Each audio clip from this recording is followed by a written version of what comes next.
Hi everybody, in this week's workshop I'm making a simple trestle table with plain redwood for the legs and birch ply for the top, all glued and clamped together. That's coming right up.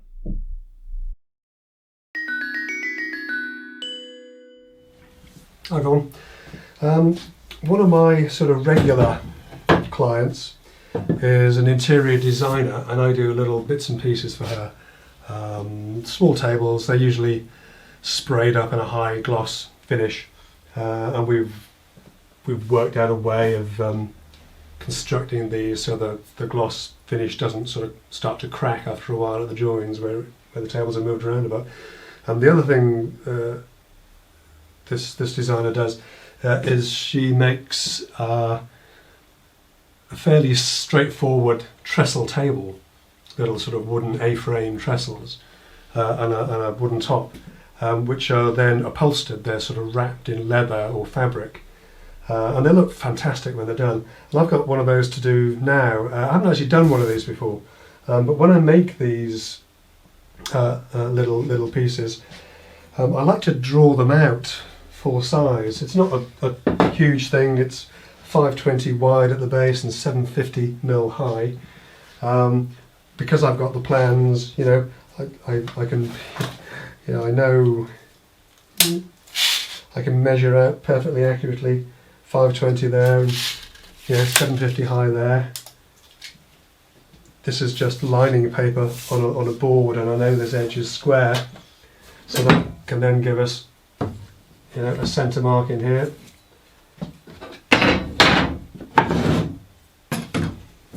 We know that's going to be 260, and I know that this bottom rail needs to be 150 up. So, you know, it works out very well. Then all I do is I take the actual timber that I'm going to use. It's just 44mm 2-inch square redwood planed. We take that into the right place. Just pop a little clamp on that there.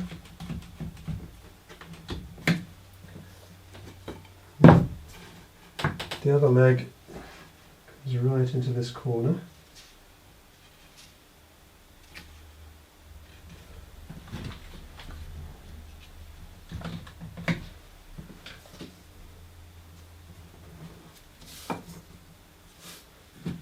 And we've got a cross brace here.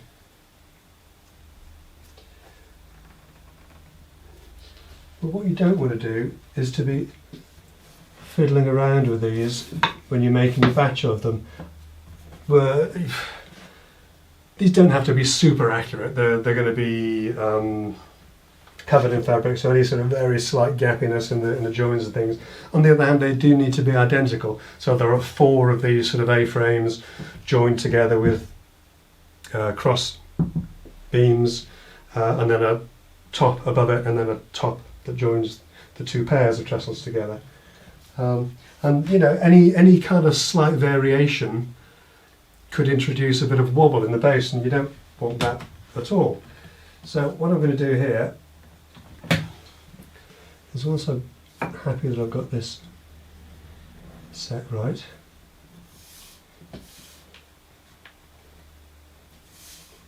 Yep.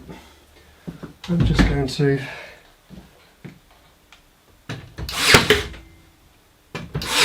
staple down some little bits directly to the backing board.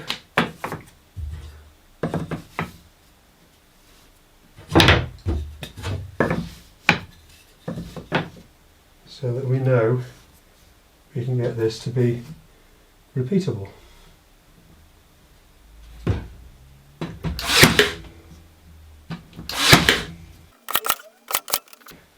For a minute there I thought I might have been stapling it to the bench. No, it's fine.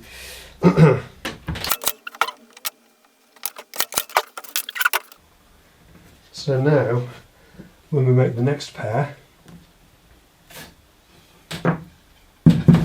you know, it just has to fit in there to be identical to the others.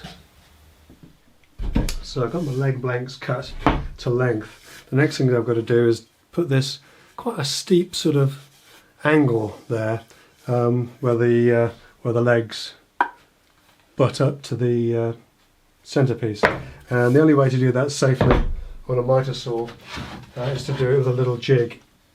So we'll just reset that.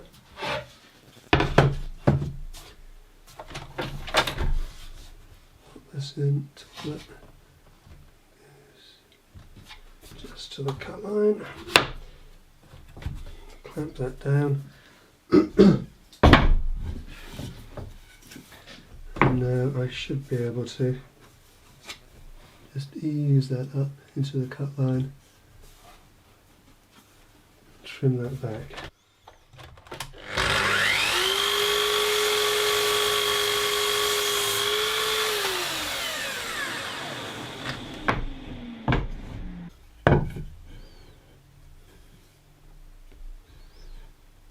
After checking that both legs match, I can crack on and cut the angle on the remaining blanks.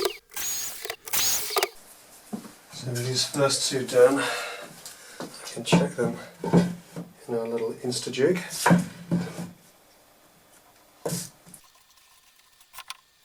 Just bowed a little bit.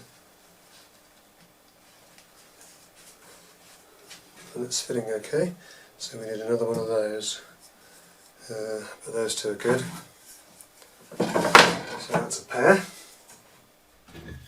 So one of the things I'm doing quickly to fix these, I want to get a couple of dominoes into the legs, and because I'll be referencing off each side, I'm just using prepared planed timber, and of course it's never quite exactly 44 mil. It's always a little bit off.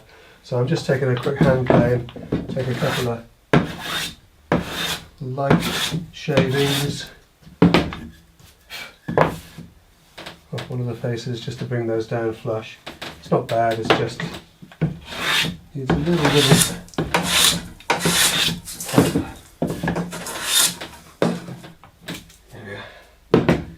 because although with a domino, because it's an oval slot, there's latitude that way, there's obviously none side to side. I check each pair of legs and cross pieces on the jig, then put them to one side, marked in sets. So I'm marking these up for dominoes. I'm going to put a couple of dominoes in each. In each leg and a couple into the cross piece. And I'm using a sliding square against the base and in line with the legs to give you the centre point.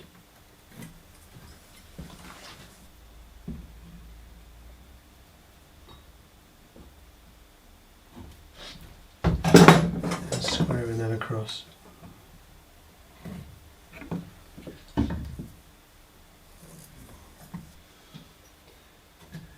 Transferring those lines around.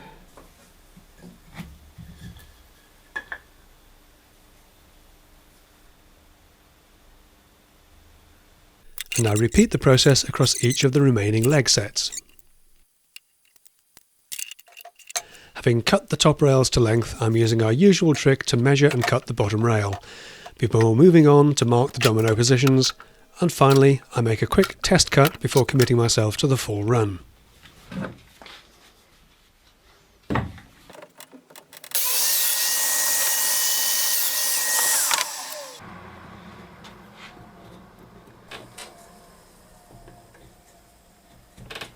That's better.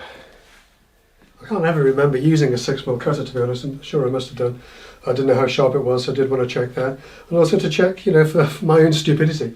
So they fit fine, it'll all be good. Now we can get some dominoes cut. So with the test completed, I can cut double domino slots in the sides of the legs for the cross brace and on the angled face for the top rail, on the inside face of each cross brace for the bottom rail, and on the angled ends of the cross brace where they meet the legs.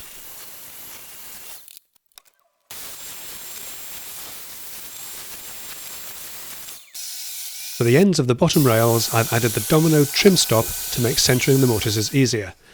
And for the top rails, I'm using the additional stop for extra support. Making the first cuts, then carefully measuring where the second mortise needs to be before making a quick test. And once happy with the fit, I can complete the last of the mortises in the top rail.